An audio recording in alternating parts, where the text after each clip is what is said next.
This is WCBS 880 News. WCBS 880 News. Time for WCBS traffic and weather together.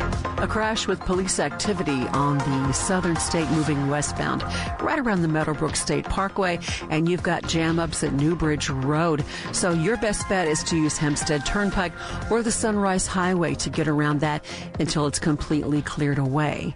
And our river crossings are looking much better.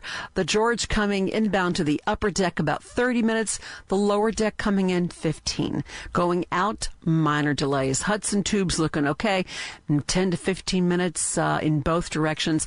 We have problems, though, in Westchester County. A truck hit the bridge on the northbound side of the Hutch right around King Street. And then on the southbound Hutch before North Street, you've got a crash blocking a lane of traffic. Moving to Rockland County, a two-car hit on the southbound thruway right around Airmont Road with stop-and-go traffic starting right around 287. And New Jersey Transit is offering free rides on all modes of transportation all this coming week as a thank you. And I'm Susan Browning in the WCBS Traffic Center. And we'll be left with a mostly clear sky for tonight. Down to 69 in Midtown, low 60s in some suburbs. Tomorrow, partly sunny, warm and humid. A few more in the way of showers and storms in the afternoon and evening. They'll be most widespread across Connecticut. The high tomorrow, 85, then mostly clear for tomorrow night.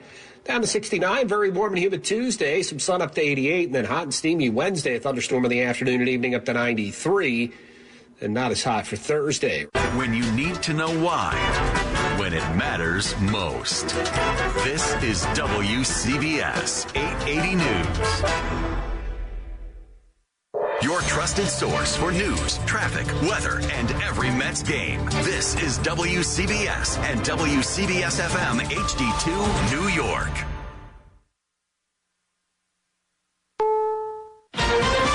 This is CBS News on the Hour, sponsored by O'Reilly Auto Parts. I'm Michael Toscano. Hurricane Hone is passing just south of Hawaii, leaving behind up to a foot of rain in some areas. Hawaii County Mayor Mitch Roth has an update. Still a lot of things going on in the county. We still have a lot of closures. A lot of our beach parks are closed. We have a whole bunch of roads. I think on the hazard map, we're showing about 21 roads throughout the county that have been closed. The rain has been heavy enough for the National Weather Service to cancel red flag fire warnings for the entire Hawaiian island chain. Heavy rain in Nevada's Black Rock Desert caused a delay at the Burning Man Festival, but that hasn't dampened Dane Nielsen's attitude as he makes his way there. It's rained out there before. It's not a big problem. I mean, it's an issue this moment, but it'll be fine in 7 hours, whatever. Hezbollah launched hundreds of rockets and drones at Israel early today, and Israel's military said it sent around 100 jets to strike Lebanese sites it says were being prepared for more attacks against Israeli territory. CBS's Imtiaz Tayyab is in Tel Aviv. It's rained out there before. While Prime Minister Benjamin Netanyahu praised Israel's military for successfully intercepting the attack, he also warned it wasn't what he called the final word.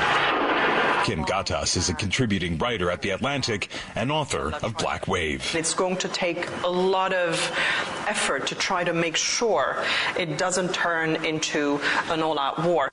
The Seattle-Tacoma International Airport is telling travelers to use their airline apps to generate boarding passes and bag tags online. The airport is still dealing with system outages after a suspected cyber attack. KIRO TV reporter Debbie Horn has more. Lance Little runs SEA Airport. He says they are working to mitigate the impact of the attack, but concedes some operations are still not working. We know we need people ready to help passengers locate current gate, flight time, and bag claim information. We have many volunteers on site wearing bright green colors. Still running smoothly, however, is TSA. The CDC is now tracking a nationwide spike in COVID cases that is only expected to grow with the coming cold and flu season. CBS News Los Angeles' Jeff Wynn reports. I tested positive for COVID about a week ago. Quentin Bastian masked up to spend time with friends in Southern California following his recent COVID isolation. I didn't want to spread it, and wearing a mask is not that hard. The CDC says COVID-19 infections are currently growing or likely growing in 27 states. If we look at past years, what we've seen in terms of COVID-19 surges, we can expect to see a little bit of a plateau for the next few weeks. This is CBS News. Think O'Reilly Auto Parts for all your car care needs. Get the parts and service you need fast from the professional parts people. Hey, Gaithersburg, your new Amazon Fresh grocery store is officially open. Pick up our circular in-store and find big deals updated every week. Visit your new Amazon Fresh grocery store, now open on Shady Grove Road. A Kia SUV is capable of taking you far, but when you use it locally to help your community, you go even further. Whether that's carrying cargo, bringing your team with you, ready, or navigating new terrain. Power up your capability with the right Kia SUV. Do more with the Kia Sportage, Kia Telluride, Kia Sorento, or Kia Seltos. Kia. Movement that inspires. Call 800-333-4KIA for details. Always drive safely. Portions of this broadcast have been recorded. This is WCBS 880 Magazine. Today's top stories and interviews on news, plus the latest cultural and lifestyle trends. Can I truck out something from the archives?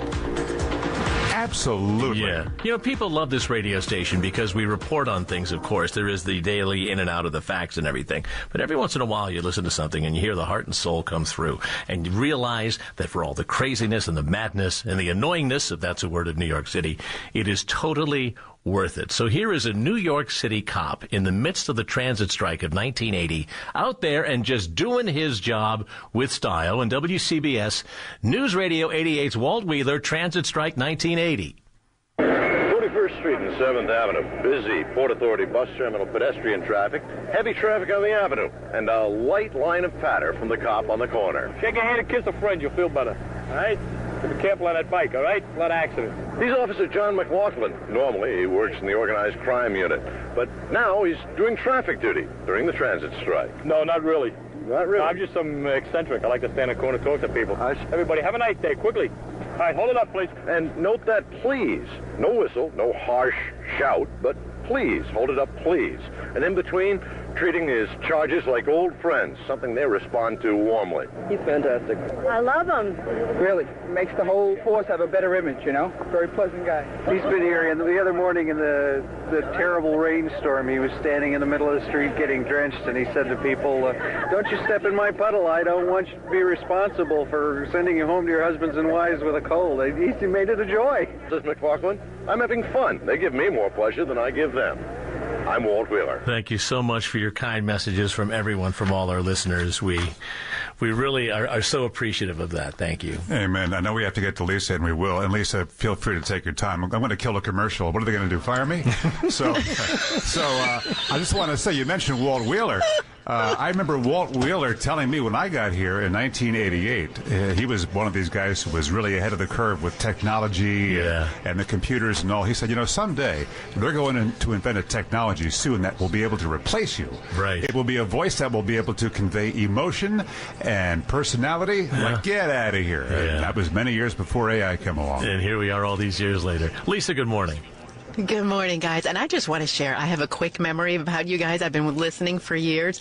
I remember you were talking about, Paul was talking about the Willis Tower in Chicago. And all of a sudden Wayne chimes in and says, what you talking about? You know, and it's something like that that just, I don't know if you remember that, but it's that. You say the things that are on our minds. Maybe we have the both wild sense of humor, but that's what I always loved about you guys. So thank you for all you've done. WCBS 880 Magazine. Time for WCBS traffic and weather together. That collision with an overturned car still there on the westbound Southern State, right around the Meadowbrook Parkway, and delays go back to around Newbridge Road. Until that's cleared away, you can use Jerusalem Road, you can hop onto the Sunrise Highway or Hempstead Turnpike to get around that. In Queens, a crash on the southbound Cross Island at 160th Street. All lanes are subject to closure. As we move to the Bronx, the two-car hit on the southbound side of the Bronx River Parkway at the Cross Bronx. And in Westchester County, a couple of issues on the Hutch. One is a truck hit a bridge on the northbound side of the Hutch at King Street. And then in White Plains, southbound Hutch before North Street, you've got a two-car crash. The inbound George, 30 minutes to the upper deck, 15 to the lower. Hudson Tubes, minor delays. And NJ Transit is free all this week for all riders. I'm Susan Browning in the WCBS Traffic Center. North and west, there could be a thunder shower the next few hours, and then we'll turn out mostly clear tonight. Down to 69 in Midtown. Overall, pretty nice night across the balance of the area. Then partly sunny for tomorrow. We're up to 85. There will be an afternoon or evening thunderstorm, though, a little bit more widespread tomorrow. Then mostly clear tomorrow night, down to 69. Very warm for Tuesday, up to 88. And then hot and steamy on Wednesday, up to 93 with an afternoon or evening thunderstorm. And not as hot for Thursday. For nearly 60 years, WCBS 880 has been a trusted source for news in the tri-state. Thank you for being there for all of us during good times and during times of great challenge. As we say goodbye, we invite you to stay on top of your world every day with 1010 Wins on 92.3 FM. When you need to know why, when it matters most. This is WCBS 880 News. You're listening to WCBS 880 Magazine. Planning a wedding has become so expensive that some couples are actually asking their guests to pay to attend that special day. Joining us, Lara Mahler, a wedding planner and owner and founder of The Privilege Is Mine. Lara, first, tell us exactly how expensive have weddings become? Can you give us kind of an average? Yeah, well, I'm a wedding planning company based here in New York City, so I feel like I can, speak on behalf of the industry here. And, I would say for a 150-person wedding in New York City, we're probably looking at $100,000 to start. Wow. Okay. So it's expensive for couples. It's expensive. Yeah. Yes. And more so if they do the destination weddings, right? So yes. If couples are asking guests to pay, how exactly does that work? I mean, in a sense, we're paying anyway, right? I mean, we're showing up, we're paying to get there, we're giving a gift. So yeah. How does this kind of new way of phrasing it work? Yeah. So I think couples are looking at this as almost like you're paying for a ticket, right? As you would if you're going to a restaurant and paying for like a fixed price meal. So, oftentimes guests would say on their invitation, like to attend, that it's a $250 ticket or a $350 ticket, however much it costs. And that's the way that, they're kind of like selling it, no pun intended, to their guests. It might that be easier for a guest to say, okay, here's the price? I mean, presuming that you don't pay and then also have to do a gift. How does that part of it work? Yeah. So, in my opinion is that if you're charging guests to attend your wedding, then they're not, obligated to send a gift. If you're hosting your wedding, and, you're not charging your guests and you're asking your guests to travel and to attend, then, in that case, you give a gift. I like to look at it as if you're having a dinner party at your house, right? If you're having a dinner party at your house and you invite folks over, you're not asking them to, unless it's like a potluck dinner, but, you're not asking for them to, pay for the food that you will be serving them. You're hosting the event at your house. And, some guests will be like, as a gesture, we'll, send a bottle of wine or bring a gift to the home as a thank you for inviting them.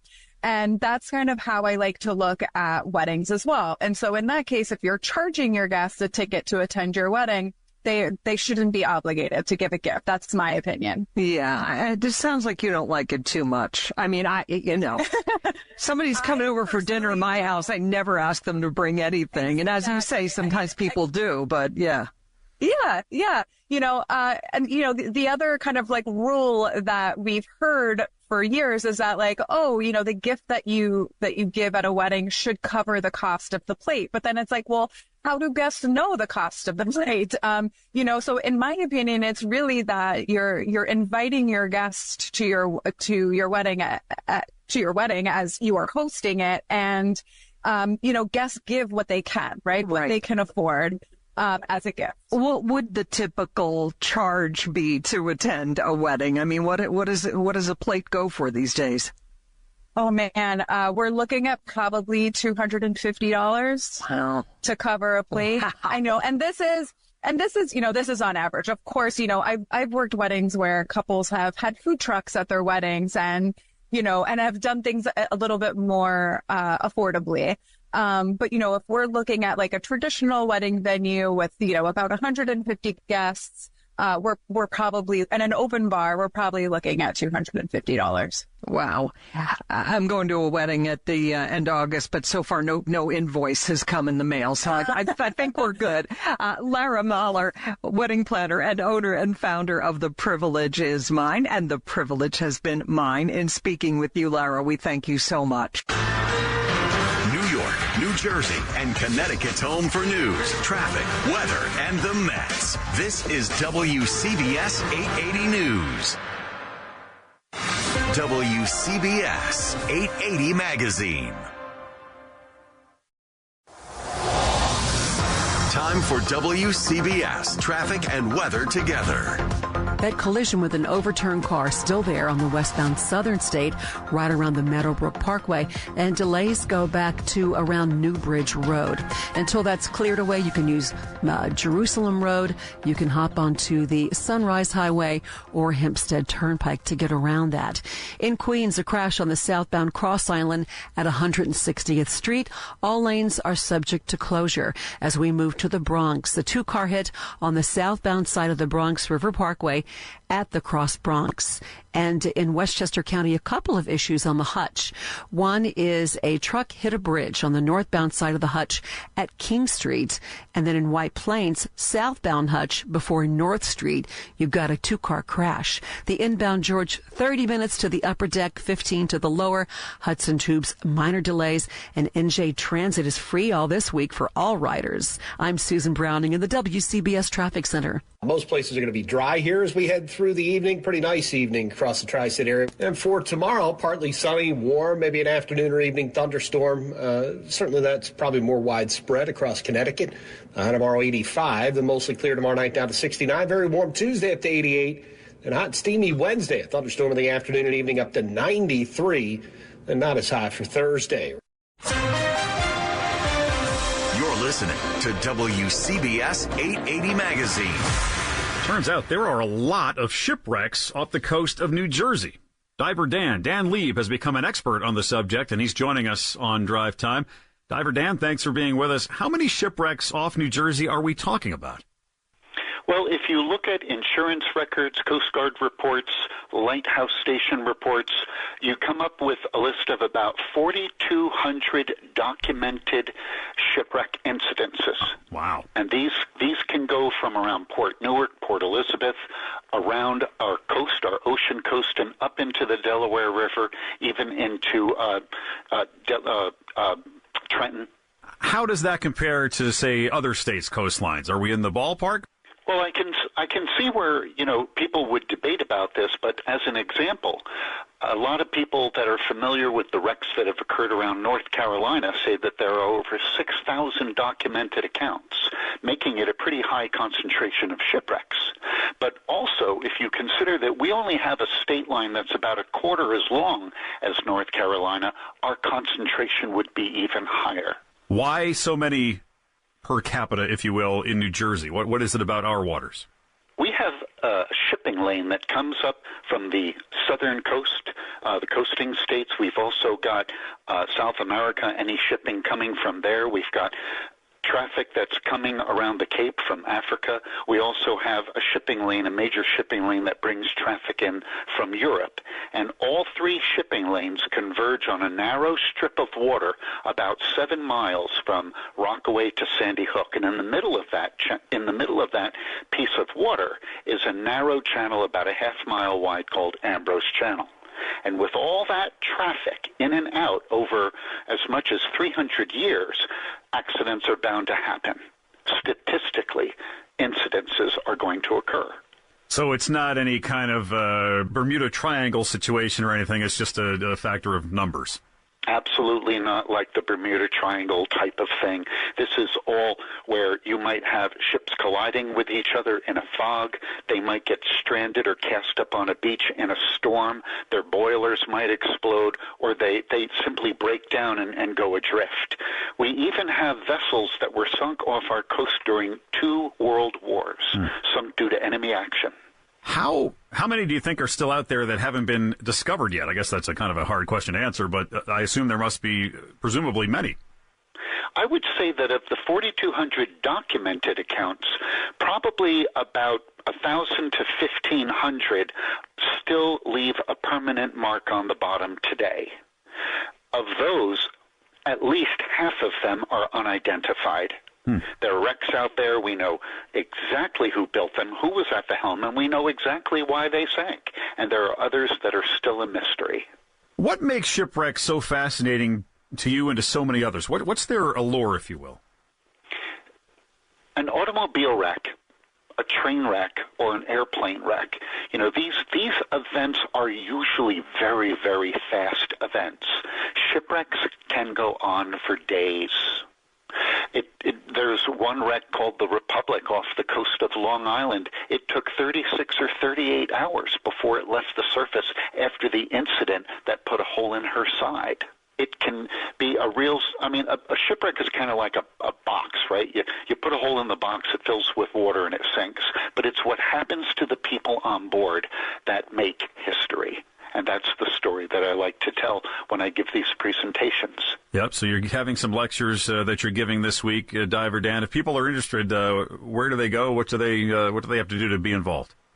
Well, one of the best things to do, not to blow my own horn too much, but you could always go to my website at danlieb.com, and you could always get a hold of me and say, hey, Dan, when are you speaking next, or can my group engage you? Diver Dan Lieb, interesting stuff. Thanks so much for joining us. This is WCBS 880 Magazine. The Trump campaign deleted a video on social media featuring Beyonce's Freedom. According to Rolling Stone, it was playing on a 13-second post of the former president walking off his plane in Michigan earlier this week. But the singer's record label issued a cease and desist, saying Beyonce's only given the Harris campaign permission to use that song. Celine Dion did the same thing last week, and there's an entire Wikipedia page of other artists who've sent similar legal threats to Trump for using their music. Monica Ricks, CBS News. This is WCBS 880 Magazine. Getting onto an uptown L, F, or M train just got a whole lot easier. Now you can wheel your stroller or wheelchair right into the 14th Street and 6th Avenue station as 3 new elevators officially open their doors. MTA Chair Jano Lieber says we can expect to see 6 more by the end of the year. Out of the 9 total, this entire complex, the 14th Street mega complex, will be done by the end of the year. But here we're opening 3 of them on the 6th Avenue L platform and the uptown F and M platform. He says this was a 36-month-long construction project. The feds contributed almost $250 million to this project, about 80% of the total cost. In Greenwich Village, Mary Lynn Buckley, WCBS 880 News. WCBS 880 Magazine.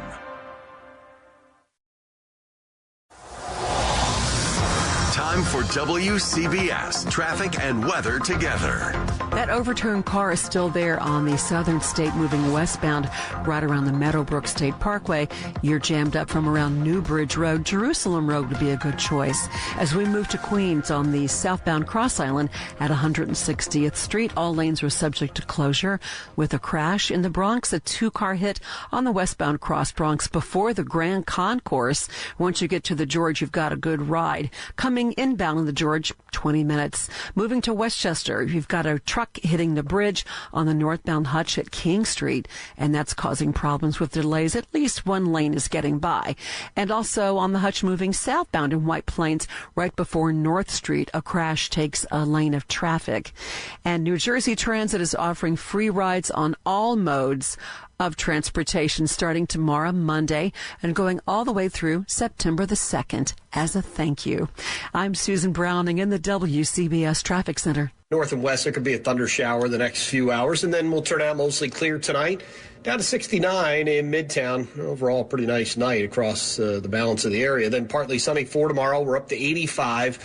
There will be an afternoon or evening thunderstorm, though, a little bit more widespread tomorrow. Then mostly clear tomorrow night, down to 69. Very warm for Tuesday, up to 88. And then hot and steamy on Wednesday, up to 93 with an afternoon or evening thunderstorm. And not as hot for Thursday. This is WCBS 880 News. My name is Keisha Glenn Hutton of WCBS News Radio 880. Words that I have always been honored to say. There is power, prestige, poise, and passion behind our brand. From those that run our day-to-day operations to those of us in sales, we represented a brand that focused on quality programming and content and serviced the tri-state area faithfully through sharing both the good stories and the difficult ones. Thank you all for your dedication and contribution to the 880 legacy. We are and will always be News Radio. Sophia Hall. I just want to thank everyone for taking the time out of their busy schedules to make us a part of your day for all these years. I met two of my good friends after interviewing them for stories. You never know who you're going to meet that day, connect with. I will especially miss the family of WCBS. You get to know not only your coworkers, but find out about their children or if they buy a house. I have a passion for my job, and that's what we all have had at the station, a passion for news and helping others. This is WCBS 880 News. Is over for the Big Island, Hawaii, with the passing of Hurricane Hone. Hawaii County Mayor Mitch Roth. Bus cancellation is going to be going through today. Ponding and things happening on our roadways. We also have power outages, and we have some water issues as well. High-level talks over a Gaza ceasefire have paused, but White House National Security Advisor Jake Sullivan says lower-level talks will continue searching for a deal. It is incumbent on all parties in the region to work towards de-escalation and stability. Seattle-Tacoma International Airport confirms that the internet and web outage hitting the airport is a cyber attack. They have to manually enter everybody's information rather than the whole universal system. So it's frustrating. Traveler Maria Price, who is traveling with her daughter. CBS News Brief. I'm Michael Toscano. New Jersey and Connecticut's home for news, traffic, weather, and the Mets. This is WCBS 880 News. You're listening to WCBS 880 Magazine. I came across this when I was a kid in Jersey, and I was obsessed with WCBS. It's kind of amazing that they actually took me in after I stalked the station for so many years. Well, you were their suburban stringer even at age what? I was, I think, 14 when I called in because it started snowing out in Califon, New Jersey, where I lived. And I called the radio station and couldn't believe it when they put the report on the air. And I'm going to play, I actually recorded it, of course I did. And if you listen carefully, you can hear me shouting down to Mom saying, "I'm recording this, Mom." It's 23 and a half minutes before 8 o'clock. Let's go to the Weather Center about the snow. Dr. Bob Harris. Snow on the way. Just had a listener report from Hunterdon County. That's around Clinton and Flemington, New Jersey. Starting to snow there. It's heading our way. Will arrive in the immediate New York area within the next couple of hours. And snow will continue this afternoon. The possibility of an inch or two with very slippery roads by this evening's rush hour. High today, 20 to 25 degrees. Snow continuing tonight. Maybe we'll add another inch or two. That's me yelling down the stairs to Mom. WCBS. Skies are cloudy. The wind northeast at 8 miles an hour. We're checking in now with Neil Bush in our WCBS helicopter. Any more Virga that you've been flying through, sir? Hello, Neil. Okay, Bob, I'm having just a little bit of trouble here with my AM signal. I know you switched to me, so let me just take it and run down. All the technical difficulties over the years. Hi, it's Catherine Chaffee. The station has been a major part of my life. I cut my teeth in that newsroom. It's been a long time since I was on the air, but the station has remained a constant pillar for me, a place that embodies the highest level of journalistic integrity. A special thank you to Tim Sheld and Chris Quimby for hiring me, and to Paul, Wayne, Steve, Marla, Peter, Sean, and the late French Schneido for teaching me how to report and write, but also for teaching me about humanity. Lisa Chenkovich, thank you for being a great friend and the best producer. I'm really going to miss hearing your voices every day. She mentioned Chris Quimby. I had a Chris Quimby dream, Paul. You were telling me this, and you put it, on your phone? You wrote it down on your phone? I wrote it down. I guess I might as well tell the story now. We have time now. Sure. Let's see, do I have it handy here? Welcome to the Freud part of the show. Yeah, honestly, I had this. You know what? I got to find it. I'm actually not prepared, and that's my own fault for bringing it up and not being prepared to talk about it. But it's the end of WCBS, as we know. Sunday night is when we hand it over to ESPN. But I think I had a premonition, and this was back a year ago. It was a year ago. You were on vacation or something, or no? I don't know. It was June of 2023. Well, you look for that. I want to say. I got it here. Hold on. You have it here. Oh, yeah, I got it. Okay. All right. Again, we're treading water. We never do that. It's just weird, and I had to bring this up because I wrote this down. Here's my dream. And Chris Quimby was our manager at the time, even though what I'm describing here, BlackRock, predates her. It doesn't really matter because it's a dream. Mm-hmm. It's 4 a.m. at WCBS, and we're preparing the morning newscast. The scene is BlackRock. The overnight anchor is toiling away.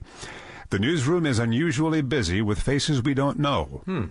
Chris Quimby is there looking sullen. The systems aren't working. Suddenly, I hear a collective groan as 4 men at each big 16th floor newsroom window pull black curtains across the glass. I look to the studio, the lights are turned out, and the board is dark. WCBS is no more. I stand there in shock. Martin Untroyd, sees my face, walks over and hugs me. My first impulse is to quietly smile. Yes, severance! Then I think of all the people losing jobs. Then the emotion hits me. I hold back tears as I look at the spot where the teletype machines were years ago, and I think of my first time there in 1978 when Dad drove me in for a tour. Yeah. I tell Martin the story about how Ben Farnsworth was in the studio that morning subbing for Jim Donnelly. This part is true. This really happened. The memories of that visit with Dad, those years in that same spot, the thread that has been woven through my life, makes me realize how much a part of me this has been. Sad only scratches the surface. But grateful, too, Paul. Exceedingly grateful. Not only to have worked with you. Thank you. And all the people here at WCBS and the amazing listeners, but to have the opportunity to sit here with you right now and talk about it and have a farewell, which is not something that very often happens in this business. As I said earlier, I don't think we would be doing this without your work and the archives that you have kept for WCBS. Some of them hilarious, like the 14-year-old when they mentioned the snowing in New Jersey, the report that you had called in, and you recorded it, and you're yelling in the background, I got it on tape. I was so proud. I think this many people who have worked here have the memory of hearing WCBS as a child. And the memory that I have was that the station sounded important. Yes. More than any other station on the dial. WOR sounded official but stuffy. Well, this station was important but friendly. You can sound official and you can sound important. And WCBS, I think, chose the right way. WCBS 880 Magazine. Time for WCBS traffic and weather together. That overturned car is still there on the Southern State moving westbound right around the Meadowbrook State Parkway. You're jammed up from around New Bridge Road. Jerusalem Road would be a good choice. As we move to Queens on the southbound Cross Island at 160th Street, all lanes were subject to closure with a crash. In the Bronx, a 2-car hit on the westbound Cross Bronx before the Grand Concourse. Once you get to the George, you've got a good ride. Coming inbound on the George, 20 minutes. Moving to Westchester, you've got a truck hitting the bridge on the northbound Hutch at King Street, and that's causing problems with delays. At least one lane is getting by. And also on the Hutch moving southbound in White Plains, right before North Street, a crash takes a lane of traffic. And New Jersey Transit is offering free rides on all modes of transportation starting tomorrow, Monday, and going all the way through September the 2nd as a thank you. I'm Susan Browning in the WCBS Traffic Center. Most places are going to be dry here as we head through the evening. Pretty nice evening across the Tri-State area. And for tomorrow, partly sunny, warm, maybe an afternoon or evening thunderstorm. Certainly that's probably more widespread across Connecticut. High tomorrow 85, then mostly clear tomorrow night down to 69. Very warm Tuesday up to 88. And hot and steamy Wednesday, a thunderstorm in the afternoon and evening up to 93, and not as high for Thursday. WCBS 880 will cease operations on Monday. It has been an honor to deliver your news, weather, and traffic, and to be a part of your lives for nearly 6 decades. Beginning Monday, we invite you to turn to 1010 Winds on 92.3 FM. You give us 22 minutes. We'll give you the world. When you need to know why, when it matters most. This is WCBS 880 News. You're listening to WCBS 880 Magazine. So we've seen a couple of articles recently that jorts, jeans cut off just above the knees, have become hip again this summer. Well, after seeing that, we just had to check in with Dr. Fashion, Andrew Bernstein, Associate Professor of Fashion Marketing and Management at Lynn University in Boca Raton, Florida. Dr. Fashion, good to talk to you again. Is this true? Are jorts actually in now? Guess what, Michael? Jorts are here, and they're probably here to stay. Really? I mean, we're going from uncool to trendy. And jorts were once considered unfashionable and associated with a dad style. Remember those sort of dad jeans back in the 60s and 70s, right. Kind of the aesthetic, and having made a surprising comeback this summer. The styles evolved from a symbol of tackiness, okay, to embodiment of the carefree brat summer movement. Remember that brat summer movement that everybody was kind of doing this last year or so? And they're gaining traction on runways, pop culture, social media, couture, ready-to-wear, everybody, guys, girls, unisex. It's all about this kind of trend. And, you know, we can rhyme it. We can say shorts. We can say jorts. Some people say snorts. Whatever you want to say, jeans are back, but they are shorter. You know, one or two things, Michael, was really interesting. And thinking about this, one of the reasons that they're so popular, you know, jeans are denim, they're kind of sturdy. But guess what? Unlike pants and trousers and culottes, certainly for a woman and a guy, you can stick your cell phone in the back and you don't have to worry about falling it off, and you can find it. And that's certainly a great trend for people carrying their phones and having pockets. So that's one of the big things that we see. Also, sustainability is so important as well. Why? I mean, I guess you mentioned one thing, you know, not the better pocket to keep your phone in, but why do you think they're back? What brought them back? Well, Comfort? I think one of the reasons for a big comeback is really the reemergence of Y2K. Remember that? Sure. The trend was particularly popular among Gen Z. Remember Gen Z, Gen Airs, they're really leading this trend for fashion, social media. And they are embracing the nostalgia of the early 1990s, including low-rise jeans and other denim staples like jorts. So they're the ones making it popular. Remember, they're easy to get into and whatever. And remember, too, Michael, everybody with those stonewashed jeans, and you see maybe even your kids with the jeans with all the cuts and holes. Sure. You know what a lot of people are doing now? They're just taking the scissors, cutting off that lower leg, and guess what you have? You Repeat got with me. Well, shorts. I was going to ask you, is it okay to do that, or do you have to stick with the... Don't it always seem to go that you don't know what you've got till it's gone? Oh, boy. It's Wayne Cabot as we say goodbye. This is it. We're just minutes away. And I want to take these last few minutes to be quiet, which is something Paul Murnane has wished for a very long time. Paul, you will get your wish for the next few minutes as I play the sounds of WCBS through the years. You ready? 1960s, the headline sound. CBS Network Alert. 1970s, the chopper.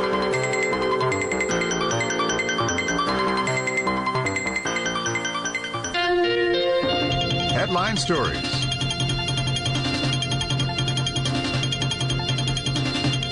WCBS Bulletin.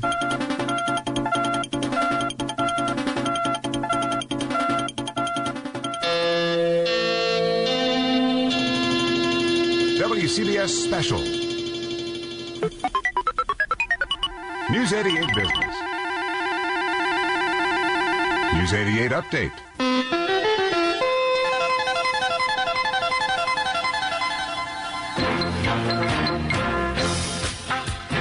Here's everyone's favorite. We never should have stopped playing these. We should have kept paying Steve Carman as much as he wanted. Everyone remembers and loves News Is. From the guy who composed so many great themes, we'll start with the real big one. Yeah, he was the guy behind I Love New York. When you say Budweiser, you've said it all. Sooner or later, you'll own Generals. Trust the Midas touch. And have you ever heard the jingle, Nationwide is on your side? And here's what my friend Steve Carman did for us. 1979.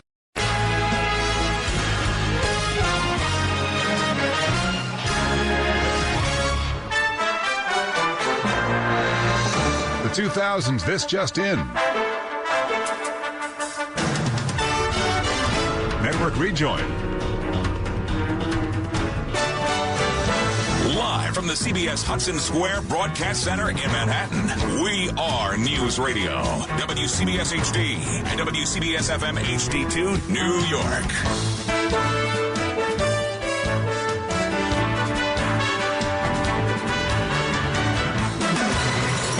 Traffic time.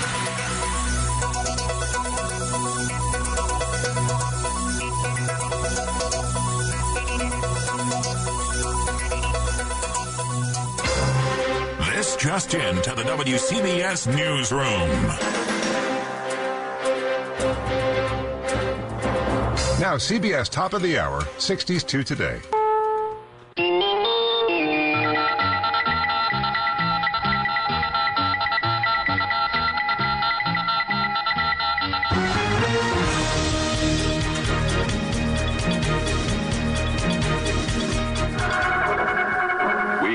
This program for a CBS Radio Net Alert Bulletin. The Chirp.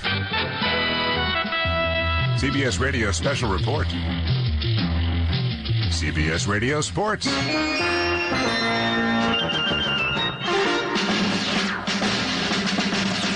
This is Win Elliott for CBS Radio Sports Central USA. Every referee signal on a playing field has a special meaning, and now on CBS Radio, we've got a new set of signals that means great listening on this station. Our sports signature sounds like this. It means My Sports Central USA. This is Douglas Edwards. CBS News on the Hour is the sound of news in the making, and this sound introduces our comprehensive news coverage. Distinctively CBS Radio, signaling CBS News. Listen for the signature. And you'll be listening to CBS News on CBS Radio, where what you want to know comes first. Good morning. This is Steve Porter welcoming you to WCBS News Radio 88. Good morning. This is Charles Osgood, News Radio 88. Tune to the best news source around, WCBS News Radio 88. Local and regional developments coming right up. This is Bill Fayen. It's 5 minutes past 4 o'clock. Temperature 34 degrees, the winds east-southeast at 10 to 18 miles per hour. You know him, don't you? That's Bob Harris. Do you know me? Many people in the West Village. News 88 WCBS in New York, 27th of November, a Monday, 36 degrees, 5:30. The news on us, headlines. A lot of snow on us today. Season's first snarls traffic. 4 tones will follow. The final loudest one marks the exact time. We've been marking time for a lifetime, and now it's over. It's midnight. The power of that amazing signal there, 50,000 watts pulsating out, will continue as these names go away. We take these last minutes to celebrate our relationship, yours and mine, and Paul's, and Bridget's, and Michael, and Steve, and Tanya, and Levon, and on, to Pat's, Parson, Farnack, Carol, Jeff Kaplan, Deborah Rodriguez, Gary Moore, Ben Farnsworth, Jim Donnelly, Lou Adler, Charles Osgood, Steve Porter, Harvey Hauptman, Rita Sands, Tom Franklin, Bill Fayen, Bob Glenn, John Wydra, Palmer Payne, Alan Shaw, Ralph Howard, Greg Baker, Bob Gibson, Jack Welby, Harley Carnes, Therese Crowley, Vicki Allen, John Metaxas, Jim Taylor, John Miller, John Lesher, Joe Avalar, Anita Bonita, Kathy Carpin, B.J. Fennell, I remember you, B.J., Mitch Levy, nicest guy in the world, Mike Sugarman, Janice Wright, Steve Knight, Karen Riegel, Mary Alice Williams, Ed Crane, Maria Garcia, Cameron Swayze, Bud Mishkin, Suzanne Colucci, Ashok Bala, Bill Whitney, Dick Reeves, Rich Lamb, Peter Haskell, Marla Diamond, Sean Adams, Fran Schneido, Alex Silverman,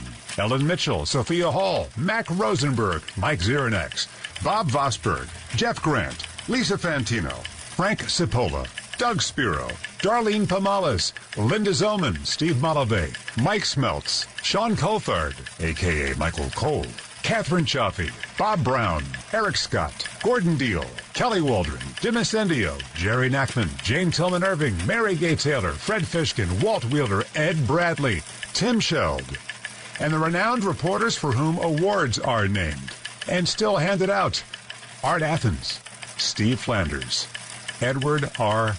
Murrow, Lou Timolot, Tom Salat, Terry Raskin, Joe Nolan, Chris Majette, Jim Feldman, Andre Farrow, Tom O'Hanlon, Russ Meyer, Lori Jordan, Lou Adams, Debbie Mazzella, Neil Bush, Tom Kaminsky, Dr. Just Plain Bob Harris, Norm MacDonald, Bill Corbell, Gordon Barnes, Todd Glickman, Craig Allen, Brad Heller, Jared Max, Gordon Damer, Kevin Burkhart, Kevin Connors, Bill Daughtry, Bill Schweitzer, Rich Ackerman, Howie Carpin, Tommy Tide, Todd Ant, Gary Stanley, Howard Cannon, Spencer Ross, Barry Landers, Howie Rose, Len Berman, Pat Summerall, Ed Ingalls, Gordon Williams, Ray Hoffman, Dean Shepard, Ken Pruitt, Joe Connolly, the CBS Radio Network and its legions of correspondents, reporters, anchors, and commentators: Harry Reisner, Dan Rather, Walter Cronkite, the Osgood File. Now, what I did there was probably a huge mistake, because these are the people just off the top of my head. If I forgot you, I didn't forget you. This is all just happening so fast. But a special nod to one man who was a producer, a writer, reporter, and anchor over the years, and who had and has CBS in his blood, who maintains the most thorough and loving website of WCBS News Radio. And that's a man I'm proud to call my friend, Don Swaim. And thanks to all of his contributors, most notably John Landers, on the WCBS News Radio 88 Appreciation site. Go to it. It's amazing. Now, if we had hours, not just minutes left, we would name all the people you've never heard on the air, except in the credits, supporting those of us on the air and supporting journalism. The legions of people behind the scenes writing, producing, engineering are an innumerable and invaluable part of our history. Wicked smart people showing up at all hours, weekends, Thanksgiving, Christmas, so that whenever you turned on 880, you were closer to your world. The WCBS passion and pride spilled into a sales force that revered these call letters and the CBS legacy every bit as much as you and I do. Advocates for our craft who showed advertisers how we, the audience, are smart, discerning, engaging, and caring. Caring. We have given our advertising dollars and our charitable dollars through so many hungerthons, for example. You held us to a high standard and let us know when we didn't hit the mark. All of us here knew that our audience is engaged and smart, and we knew to treat our audience with the respect that a well-informed, well-educated news consumer deserves. That's right, deserves. Our news desert is getting bigger and drier. And just like we should get a second medical opinion, we need to seek out more and more varied news sources that we trust, because getting your information without the bias and brainwashing in one place has given way to a fight to stay informed. With each closing newspaper, radio newsroom, TV newsroom, magazine, and now even digital news operations, the country we love is diminished. So as we leave the news ecosystem after 57 years of all news and 100 years of service on New York radio, we implore you to find that next trusted source. Use it, support it, in word and deed. It is the most patriotic thing you can do, and the most satisfying. To paraphrase a CBS News legend, good night and good luck.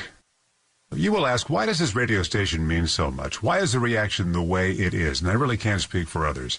I can speak for myself. My parents split when I was 11. We split Christmas, and when I was at Dad's house, he gave me a clock. And this one had a beam at the top that shined the time onto the ceiling. I wanted to make sure it was set correctly, so I went to the station I heard in the back of the car, WCBS, to make sure the time was exactly right. And I listened and listened, and before long, I became hooked as a 12, 13-year-old. When I was 14, my dad drove me to the radio station in New York City during morning rush hour traffic, and he introduced me to the place I'm now signing off in 2024. Ray Martell, here's your last request. Chris Olivero, Ben Meverek, Ivan Lee, our bosses pushed for and got the authority to let us have our goodbyes, to have a last show. That's something very rare. I thank them for that. And I thank my dad for driving me into New York City in 1978. Parents, you never know what impact these random acts of love and attention may have on your children.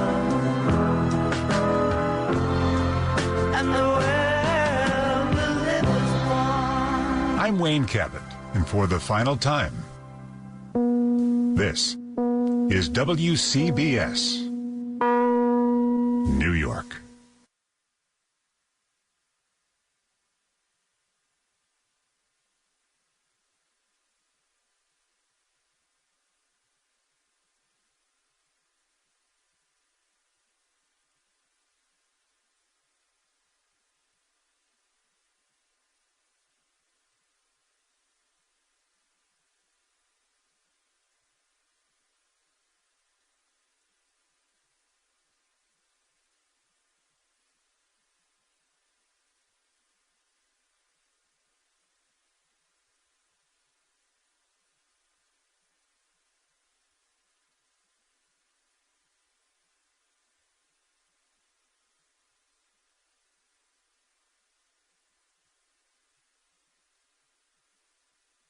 Every single time we have a show. So all 4 hours of this show, commercial free, will be available wherever you do get your podcasts. We talked about why the Steelers at quarterback, no matter who they start, are screwed. We've talked about so far as well the biggest, boldest takes that will come true here in 2024. It's been a fun show so far. Hick at Night podcast, Night spelled N-I-T-E. That is where you are able to go find so far those first 2 hours. We will continue to add, to listen to your bold proclamations for this upcoming NFL season. The cutoff date is going to be 2 a.m. Eastern. That is the cutoff date. So between now and then, 2 hours, you have to get yourself on the record with your boldest NFL prediction that you think will come true in 2024. Before we get back to your thoughts here, I do want to react to Florida State losing to Georgia Tech. Even in an expanded playoff now, where one loss should not end your season. Here's why Florida State losing to Georgia Tech ended the Seminole season. They are not making the playoff. Here's why. What we saw on Saturday in Dublin was not an anomaly. It was not just classic first game jitters from a college football team. What we saw on Saturday was a massive oversight from the AP poll. The Seminoles were overranked. They were overrated coming into the season. They were not as good as the number 10 ranking suggested they would be. They were overhyped coming to the season, and what we saw and how they played, that is who they are. They're an average team. They're not a top 10 team in the country. They're not one of the best teams in the ACC. As the late, great Denny Green would say, they are who we thought they were. At least in this case, they are who we saw they were on Saturday. This team is nothing more than average. And we have seen these miscalculations by the AP poll year after year. There's a reason why in 19 out of the last 20 years, we have seen a preseason top 10 team finish the year unranked. The AP poll, whether it's hype, whether it's carryover from last year, whether in this case, honestly, I think part of it is sympathy for the Seminoles not making the playoff last year and trying to make up for it by giving them a high ranking this year, whatever it may be. The AP poll, I think, grossly overrated the Seminoles. And Florida State will become now, for the 20th time in 21 years, they will become a top 10 preseason team that finishes the year unranked. I hope you listen, by the way, on my YouTube channel, Ryan Hickey. If you haven't subscribed, check it out. I called this happening. Find it right there on the AP poll preseason reaction. Told you 2 teams that are in the top 10 will finish unranked. Florida State and also Michigan. Why I'm down on Florida State and why I'm not surprised with how this game went for the Seminoles. Number one, first and foremost, DJ Uiagalelei is who he is. He's an average quarterback. Some good, some bad, averages out to just, he's okay. He's not a playmaker. He's not a consistent game changer. The Seminoles downgraded at quarterback compared to what they had last year with Jordan Travis. And so it's tough to win 10, 11 games. It's tough to win the ACC. It's tough to make even a 12-team college football playoff when you have an average quarterback and not a lot of elite around him. That's also part of the problem here for Florida State. We look at some of their skill players. Like, who sticks out to you? Who scares you? Whether it's receiver, whether it's running back, they don't have a lot of threats. They don't have a lot of game breakers right now. Like, you look at last year for the Seminoles, you had Keon Coleman, game breaker. You had Johnny Wilson, walking mismatch at 6'7" as a receiver. Jordan Travis was really damn good till he got hurt. But even when he got hurt, look, it was ugly. It was very ugly offensively for the Seminoles. But why did they continue to win games? They did so in part because their defense last year was a top 20 scoring defense in the country. So even though the offense just hit the skids once Travis got hurt late in the year, they still won games because they had a stout defense that would keep teams out of the end zone. Well, you look at that defense and how they played against the Yellow Jackets, that defense was slashed on the ground. They gave up 190 rushing yards to Georgia Tech. That's an average of 5.3 yards per carry. Tech was running up and down, no problem, gashing them, having their way with them, bullying them flat out. So now you're looking at a Florida State team. I think still people feeling guilty, feeling some sort of way about how the 2023 season ended for the Seminoles, and feeling like maybe they got wronged by being undefeated in the regular season yet still being left out of the college football playoff. You looked at how this year looks with an average quarterback in DJ Uiagalelei, no real game breakers at receiver or running back, and a defense that is nowhere near as tough or stout as it was last year. You add it all up, this team is who we saw them on Saturday in Dublin. They are an average team. They are not a top 10 team. They are not an ACC championship kind of team. They are not a playoff team in the year of 2024. And so that's why technically one loss didn't end Florida State's season, but you look at how they played. How they play tells you it's not going to get much better. Remember, they still have on their schedule trips to at SMU. I get SMU did not look very good at Nevada on Saturday night as well.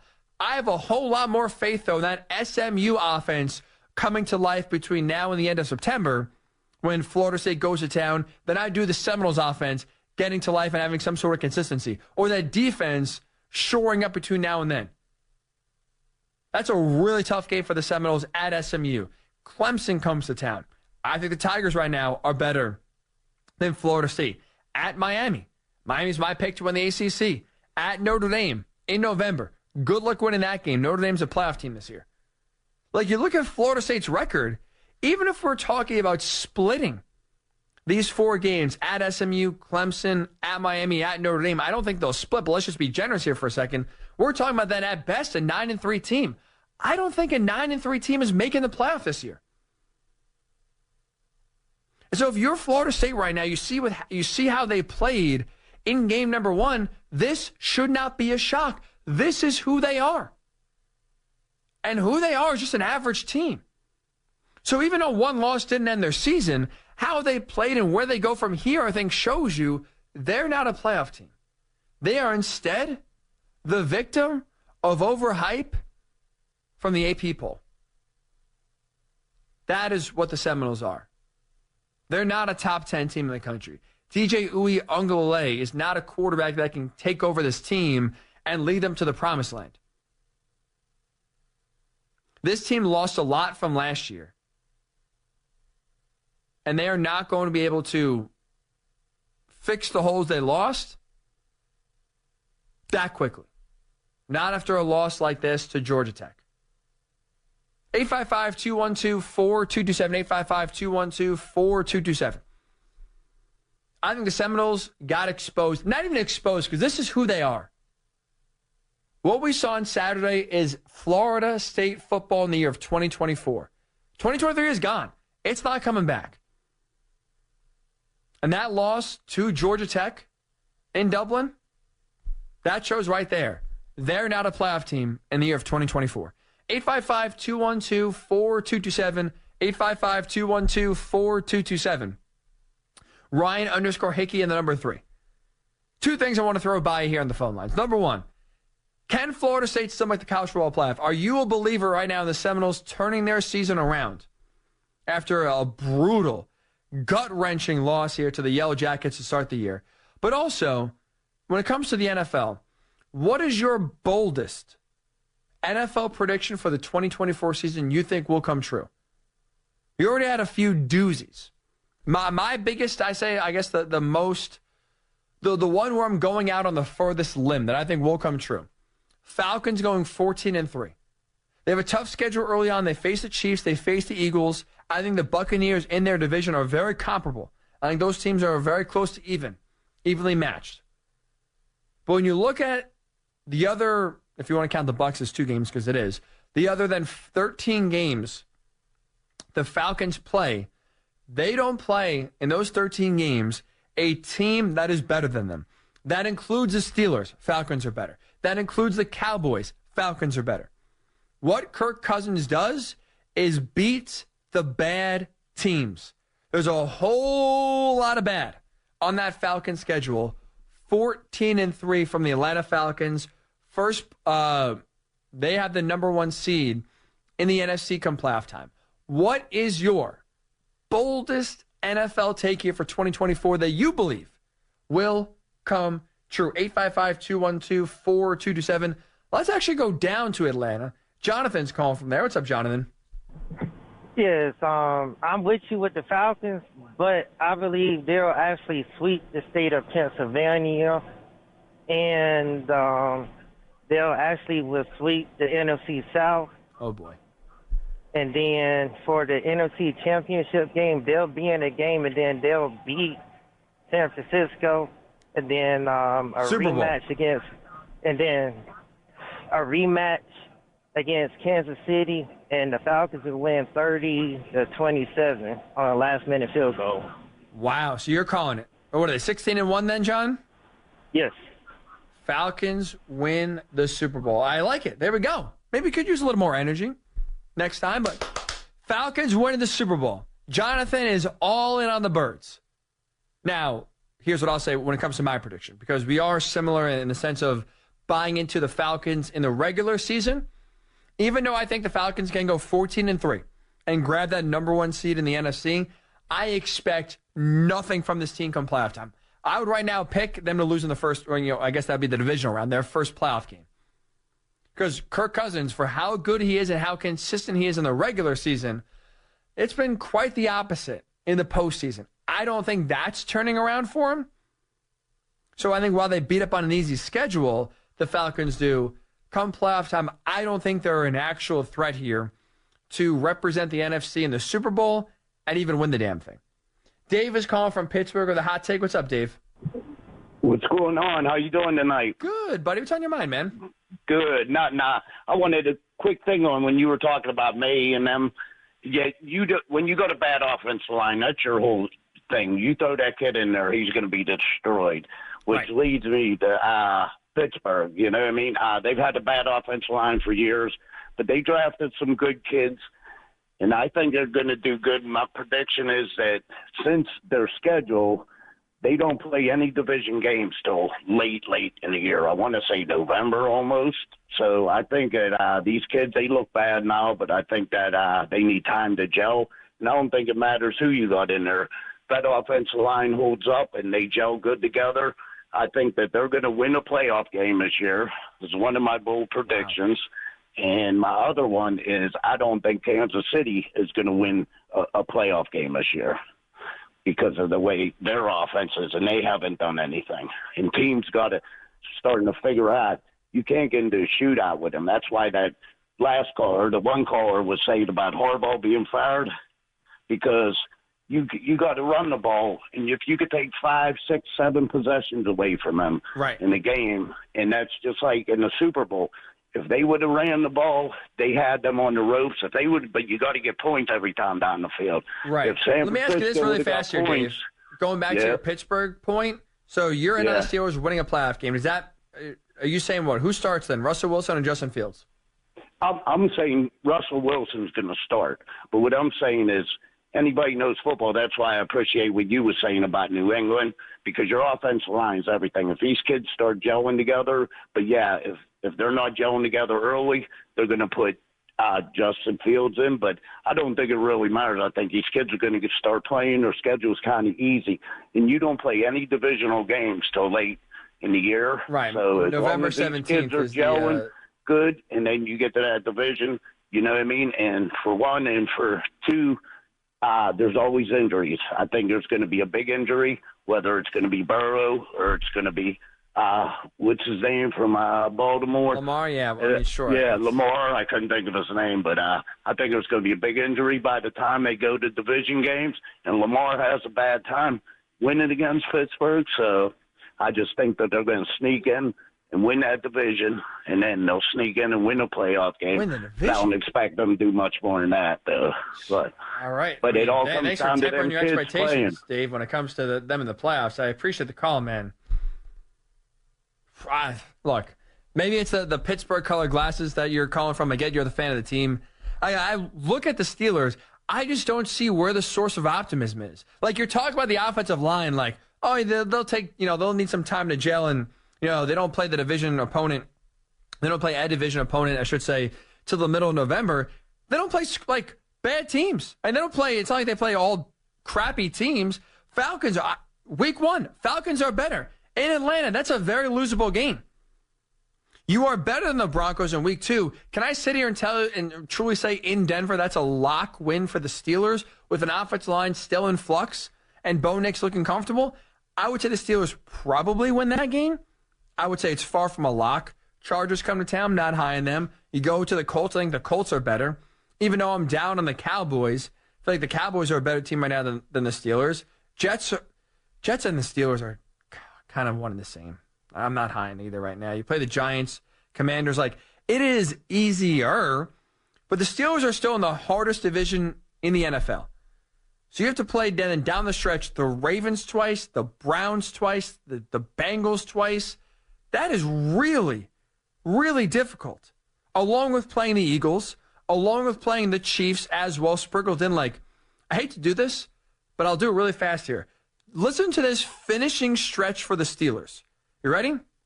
Starting November 17th, they play their first division game. They play the Ravens. Ravens at home. Browns on the road, short week in Cleveland, Thursday Night Football. Then you're at the Bengals the following week. Then the Browns come back to town after that. At the Eagles, at the Ravens, Chiefs at home, Bengals at home.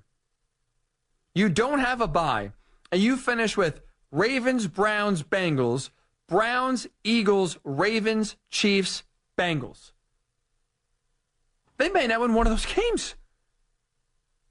All those teams are head and shoulders right now better than the Steelers. That is a murderer's row schedule at the end. Can't believe their final 8 games are just like division games. Like they're not spread out at all. Like it's all at the end, like the final stretch. Dave made it seem like that was a positive. I would argue that's a negative. That's a very bad negative, especially that's a meat grinder. That late in the season, if you guys have a bunch of injuries and you got to play I would not want to play Baltimore at the end of the season because they got hot last year. The Browns they have a strong defensive team.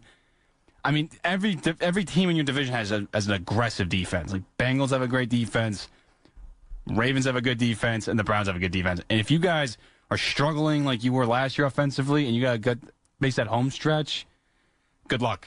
Good, you said it. Good luck.